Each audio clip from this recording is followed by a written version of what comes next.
ये खबर हम तक पहुंचाने के लिए, तो ये राजनीतिक पॉलिटिकल क्लियरेंस एमईए से लेना जरूरी होता है एमपीज के लिए। हालांकि रणदीप मेरे साथ सुप्रिया श्रीनेत अब लाइव जुड़ चुके हैं। सुप्रिया जी, इस खबर पे आपका पक्ष? व्हाट्सएप के फॉरवर्ड्स पे पक्ष और विपक्ष रखना मुझे नहीं लगता कि मैं ये करना भी चाहूंगी। और आपकी जानकारी के लिए बता दूं, और आपके जो रिपोर्टर इस पर रिपोर्टिंग कर रहे थे, ये एक प्राइवेट इवेंट था समृद्ध भारत फाउंडेशन का। इसमें गवर्नमेंट ऑफ इंडिया का या गवर्नमेंट ऑफ यूनाइटेड किंगडम का जीरो रोल था। एमईए ने यूके में कोई इसमें भूमिका नहीं निभाई, ना कि गवर्नमेंट ऑफ यूके ने वहां पर निभाई। This was a private event hosted by a Samriddh Bharat foundation. उसमें राहुल जी गए थे। तमामों ऐसे इवेंट्स में तमामों एमपीज जाते हैं। हर चीज व्हाट्सएप फॉरवर्ड्स और व्हाट्सएप यूनिवर्सिटी से चला देना मुझे लगता है सही नहीं है। मुझे लगता है पत्रकारिता पर अपने आप में एक सवाल उठाता है। अच्छा सुप्रिया जी, लेकिन ऐसा ना कोई नियम है ना मनोज झा जी ने, अगर आप government of India Manoj Jha ji ने व्हाट्सएप ज्ञान से permission I haven't finished yet. नहीं, आपने बोला व्हाट्सएप, नहीं आप अपनी बात रखिए, लेकिन आपने बोला व्हाट्सएप यूनिवर्सिटी वाले ज्ञान को लेकर आपने, नहीं तो क्या मनोज झा ने व्हाट्सएप यूनिवर्सिटी के ज्ञान से ली थी permission? You can keep asking your question. I will not answer it. I haven't finished my point yet. आप अपना पॉइंट अभी बाद में रखिएगा, पहले मैं अपना पॉइंट पूरा करूंगा। मनोज झा वाली किसी भी चुने हुए सांसद को अगर वो गवर्नमेंट ऑफ इंडिया को रिप्रेजेंट कर रहा है या एक ऑफिशियल डेलीगेशन में जा रहा है या यूके ने ऑफिशियल किसी प्रोग्राम में बनाया है, तो जरूर शायद एमईए को इन्वॉल्व करना पड़ता है। यहां पर UK embassy, Indian high commission का क्या इन्वॉल्वमेंट था यूके में व्हाट्सएप फॉरवर्ड से, जरा ये भी पता कराइए। चलिए, मैं ये जानना चाहती हूँ ये व्हाट्सएप फॉरवर्ड हमारे दूतावास था उसका क्या इन्वॉल्वमेंट था, क्योंकि अगर यूके दूतावास का जीरो इन्वॉल्वमेंट था तो ये ऑफिशियल डेलीगेशन नहीं था। ये समृद्ध भारत फाउंडेशन का एक इवेंट था प्राइवेट, जिसमें राहुल जी गए थे, जहां पर उनको होस्ट किया गया। हर चीज मुझे लगता है व्हाट्सएप फॉरवर्ड के माध्यम से चला देना और उसको इतना सनसनीखेज कर देना शायद आज के ग्रुप में नई पत्रकारिता का रूप है। जी, पत्रकारिता पर ज्ञान तो नहीं, खैर उस पर बहस बाद में कर लेंगे।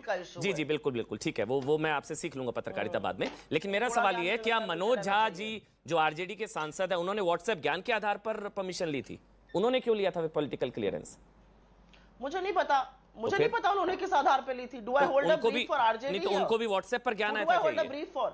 I hold a brief for the Congress party. पता नहीं आप कंफ्यूज तो नहीं हो गए? मैं कांग्रेस पार्टी, मनोज झा क्योंकि उसी पार्टी की प्रवक्ता हूं, मैंने कांग्रेस पार्टी का यहाँ पे पक्ष रख दिया है। मुझे नहीं पता उन्होंने ली थी कि नहीं ली थी, मुझे क्या पता उन्होंने ली थी कि नहीं ली थी। तो आप कह रहे हैं ऐसा कोई नियम नहीं होता। मतलब मैं जानना चाह रहा हूँ, सुप्रिया जी कह रही है ऐसा कोई नियम नहीं होता। भाई ये जबरदस्त, ऐसा कोई नियम होता ही नहीं है कि पॉलिटिकल क्लियरेंस लेनी नहीं होती अगर अनऑफिशियल विजिट है तो नहीं लेनी होती। ऑफिशियल डेलीगेशन था, ऑफिशियल डेलीगेशन नहीं था। जी ऑफिशियल डेलीगेशन था, वहां से ऑफिशियल डेलीगेशन इनवाइटेड था, वहां से यूके की गवर्नमेंट ने होस्ट किया था। इन सवालों का भी तो जवाब पूछिए अपने पत्रकार से। जी शहजाद। अमन जी, जब एजेंडा भारत की बदनामी करना और बीजिंग की भक्ति करना और चाइना की चमचागिरी करना हो, तो निश्चित रूप से कि भारत सरकार और भारत से राजनीतिक क्लियरेंस नहीं लेकर जाएंगे।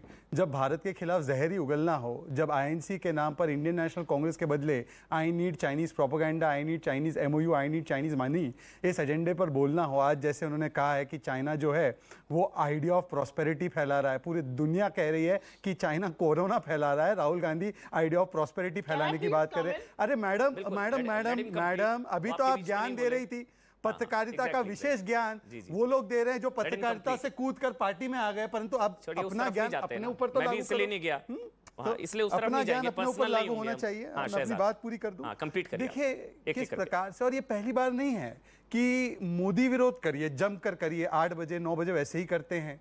भारतीय जनता पार्टी का विरोध करिए, गाली दीजिए, पत्रकारों को भी दीजिए, जितनी मर्जी हो गाली दीजिए, परंतु कम से कम देश को और देश के लोगों को क्या कहते राहुल गांधी बाहर जाकर? ये कहते कि यहाँ की लोकतांत्रिक संस्थाएं खत्म हो चुकी है। मतलब चुनाव जीतो तब तो ठीक है, पर परिवार तंत्र पर हमला हो जाए तो लोकतंत्र खतरे में आ जाता है। जब आ जाते हैं और कहते हैं कि ध्रुवीकरण की वजह से चुनाव जीतते हैं, मतलब भारत के लोगों को सांप्रदायिक घोषित कर दिया। चुनाव जीते तो बहुत अच्छे हैं, अगर चुनाव हारे तो सांप्रदायिक है लोग। और फिर कहते हैं कि देखिए भारत की सेना किस प्रकार से यूक्रेन की सेना से कमजोर हो चुकी है, लद्दाख की तुलना यूक्रेन से किया जाता है। मतलब कि मोदी विरोध में चलते चलते आप भारत की सेना के मनोबल पर हमला, पर यह पहली बार तो है नहीं चाइना का एमओयू साइन है, तब से लेकर क्या बोला उन्होंने, बताइए ना क्या बोला ऐसा उन्होंने। नहीं मैं आपको बता सकता हूं, एक बयान बताइए ऐसे उनका बयान। एक सेकंड मैं आपको एक बयान, कंप्लीट वो आपके बीच में नहीं बोलेंगे, आई मेक श्योर सुप्रिया जी आपके बीच में नहीं बोलेंगे, आई मेक श्योर एक-एक करके। सुप्रिया जी खुद मुझे बयान बताइए ना जो उन्होंने बोला जिस पर आपको। चलिए मैं आपको बताता हूं एक बयान जिसका मुझे सबसे ज्यादा आपत्ति, घोर आपत्ति है। अच्छा, वो कहते हैं कि भारत जो है वो राष्ट्र है ही नहीं, वो तो दरअसल राज्यों का संघ है, राज्यों का संगम है, यूनियन ऑफ स्टेट्स। हाँ, यूनियन ऑफ स्टेट्स है।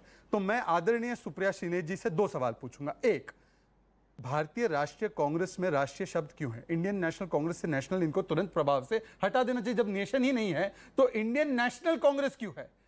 दूसरी बात यह हो सकता है कि एंटी नेशनल कांग्रेस घोषित हो जाए, परंतु इंडियन नेशनल कांग्रेस क्यों? और दूसरी बात, हमारी बहन को हिंदी अच्छी आती है, यहां पर राहुल गांधी सुनिए क्या कहते हैं, सुनिए, बहुत मजेदार बात है।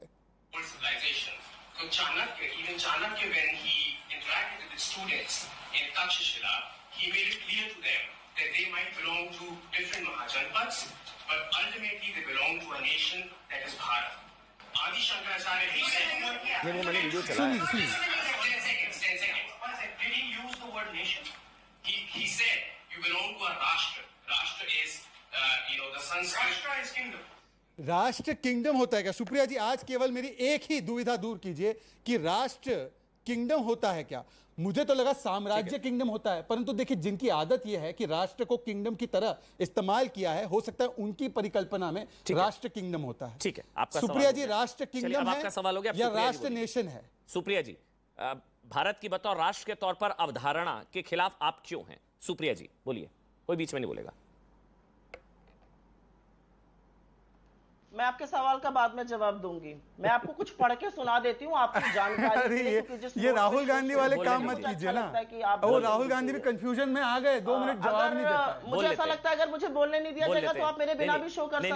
आप मेरे भी शो कर सकते हैं। अगर आपके बगल में बैठ के वो एंकरिंग होती रहेगी तो आप बिना मेरे शो कर लीजिए। शहजाद बोलने देते, बोलिए सुप्रिया जी, बोलिए सुप्रिया जी, बिल्कुल बोलिए, आप बोलिए। अगर वहां पे बैठकर एक आदमी को होस्टिंग करना चाहता है तो वो नहीं, कोई नहीं कर रहा सुप्रिया जी, मैं आप बोलिए, आपसे ही शुरू किया मैंने शो, तो आप कर सकते हैं। आपसे ही शो शुरू किया और आप ही के पास बोलिए। अब आपकी जानकारी के लिए मुझे लगता है व्यूअर्स को इन्फॉर्म्ड रखना चाहिए the rules and reasons for travelling overseas, और ये procedures for public servants and public representation act के तहत है।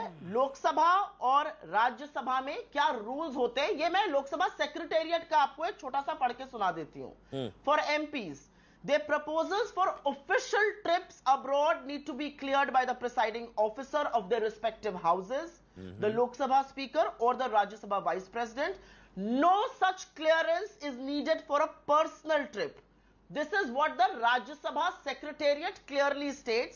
It also goes on to say, but since the intimation is not compulsory for personal foreign trips by most MPs, we cannot and will not furnish details. I hope आपके viewers को ये समझ में आ गया है कि WhatsApp जो कर रहा था, WhatsApp से जो फॉरवर्ड आता है, वहां से जो रिपोर्टिंग होती है, उसका ये जवाब है लोकसभा और राज्यसभा का सेक्रेटेरिएट इस पर क्या बोल रहा है। इसमें क्या शब्द लिखा गया है सुप्रिया जी? पर्सनल विजिट लिखा गया है। पर्सनल विजिट लिखा गया है उसमें। हाँ, पर्सनल। मैंने आपको पढ़ के सुनाया। लेकिन उसमें ये कहा जा रहा है कि लंदन की कैम्ब्रिज यूनिवर्सिटी के ऐसे पब्लिक इवेंट में अगर वो शामिल हो रहे हैं और ऐसे पब्लिक इवेंट्स में, तो वो पर्सनल कैसे है? एक और बात है, एक मिनट, लेट आपको बता देती हूं। Let complete. ऑफिशियल और पर्सनल में क्या अंतर है? ऑफिशियल है कि आप एक गवर्नमेंट डेलीगेशन में गवर्नमेंट टू गवर्नमेंट नेगोशिएशन के लिए, या यूके की गवर्नमेंट ने आपको बतौर government representative, India representative invite किया है। ये एक प्राइवेट इवेंट था। I hope you understand, private events happen all the time in university. Samriddh Bharat foundation एक प्राइवेट संस्था है, उसका एक ये प्राइवेट इवेंट था। जैसे विवेकानंद फाउंडेशन तमामों प्राइवेट इवेंट करती थी जो हम सब लोगों ने अटेंड किए हैं। दुनिया भर में भाजपा के नेताओं ने, उनके मंत्रियों ने बतौर प्राइवेट सिटीजन अटेंड किए हैं, और वही राहुल गांधी जी ने किया। मुझे लगता है ये मुद्दा ही नहीं है। लोकसभा और राज्यसभा का सेक्रेटेरिएट, बोलिए। लोकसभा और राज्यसभा के सेक्रेटेरिएट ने इस पर अपनी मोहर लगाई हुई है। ये उनके रूल्स हैं। मुझे लगता है मैं, आप या यहां पर आकर कोई भी बड़बड़ करने वाला लोकसभा और राज्यसभा के सेक्रेटेरिएट से ऊपर नहीं है। ये दूध का दूध और पानी का पानी रूल्स के तहत ही हो गया। पहली चीज। नहीं अभी रुक जाइए, आपने बड़ा प्रवचन दिया भाई, अब मेरी बात। अरे इसका जवाब ले लीजिए, फिर वो बाकी का बोल दें। ये जो सूत्र बोलते हैं एमईए से, ये जो सूत्र बोलते हैं गवर्नमेंट से, ये सूत्र खोलकर एक ऑफिशियल रिलीज क्यों नहीं दे देते हैं? अगर लोगों को लगता है, आप थोड़ी बदतमीजी मत करिए यहाँ पर, अगर आप को होस्टिंग कर रहे हैं तो हाँ रिकॉर्ड चालू, अगर को होस्टिंग नहीं कर रहे तो चुपचाप नहीं कर रहे। सुप्रिया जी एक मिनट, ऐसे नहीं, आप भी नहीं, आराम से आराम से, कोई नहीं कर रहा, मत करिए यहाँ पर। मेरा रिकॉर्ड चालू है कि नहीं चालू है, आपके बैठ में बदतमीजी कर रहे हैं, पता नहीं आप तमीज पर है। आराम से सुप्रिया जी, गुस्सा नहीं, आराम से बात हो सकती है, आराम नहीं होता है। सेहत से रिकॉर्ड चालू करने की बात कर रहे हैं आपके बगल में बैठकर। कोई नहीं, सेहत के लिए और धमकी लोकतंत्र के लिए खतरनाक है। शहजाद हम 1 मिनट शांत हो सकते हैं, लेट कंप्लीट। अरे इनका कंप्लीट ही नहीं हो रहा होगा, 1 मिनट मैं टाइमर चलाऊंगा, 1 मिनट सबको इक्वल टाइम दूंगा मैं, आराम से। सुप्रिया जी आप बोलिए, चलिए बोलिए, अब बीच में मत बोलिएगा, 1 मिनट का टाइमर है, बोलिए आप सुप्रिया जी। आपके बगल में बैठ के कोई पर्सनल आक्षेप कर रहा है, आप कंटिन्यू। हाँ मेरा रिकॉर्ड चालू है, हाँ बोलिए, क्योंकि मेरा रिकॉर्ड इस देश के लिए और वो चालू रहेगा। आदत डाल लो उसकी, मेरा रिकॉर्ड चालू रहेगा क्योंकि ये रिकॉर्ड इस देश के लिए, जिस देश की आप अवहेलना कर रहे हैं उसके लिए, और ये रिकॉर्ड चालू रहेगा। अपने दोनों कानों से सुन सकते हो तो सुनो और उसकी आदत डालो, पहली चीज। दूसरी चीज, मुझे ऐसा लगता है और मैं बहुत रिस्पॉन्सिबली ये बात कहती हूं, अगर गवर्नमेंट ऑफ इंडिया को यह लगता है कि राहुल गांधी जी ने किसी नियम का उल्लंघन किया है, तो गवर्नमेंट ऑफ इंडिया का पूरा डिपार्टमेंट है ना एमईए, निकाले एक ऑफिशियल रिलीज और कहे इस फला फला आर्टिकल का, इस फला फला नियम का under the rules of Lok Sabha या राज्यसभा उल्लंघन हुआ है। ये सूत्रों के माध्यम से कौन सी सरकार चल रही है? 5 सेकंड 10 राज्यों में बवाल हो जाता है, सूत्र बता रहे हैं अमित शाह क्या कह रहे हैं। अरे हमारे गृह मंत्री आए, बोले क्या कह रहे हैं। ये सूत्रों के माध्यम से जो रिपोर्टिंग है मुझे समझ ही में नहीं आती। अगर उल्लंघन हुआ तो आए, निकाले एक ऑफिशियल रिलीज और बताएं कि क्या उल्लंघन हुआ है। आपके कोई खड़े होकर माइक पकड़ के कुछ बोलने लगे, 1 मिनट हो गया, कोई और कुछ बोलने लगे। अब शहजाद बोलेंगे। व्हाट्सएप और फेसबुक यूनिवर्सिटी का ज्ञान मुझे नहीं, मनोज झा के लिए आपकी भावना, मनोज झा व्हाट्सएप के आधार पर नहीं परमिशन लेंगे ना मैडम। मनोज झा के लिए ऐसा नहीं बोलना चाहिए, मनोज झा व्हाट्सएप के आधार पर परमिशन लेंगे। वो फिर से एक और चलिए, वो फैक्ट्स है, रूल्स अलग-अलग हो सकते हैं, वो आपकी बात नहीं, शुरू हो जाएंगे। नहीं, फिर मनोज झा ने परमिशन क्यों ली थी? फिर मनोज झा ने पॉलिटिकल क्लियरेंस क्यों ली थी? नहीं, मैं आपके लिए बोल रहा हूं, फिर मनोज झा ने पॉलिटिकल क्लियरेंस क्यों ली? फिर अमन जी मेरे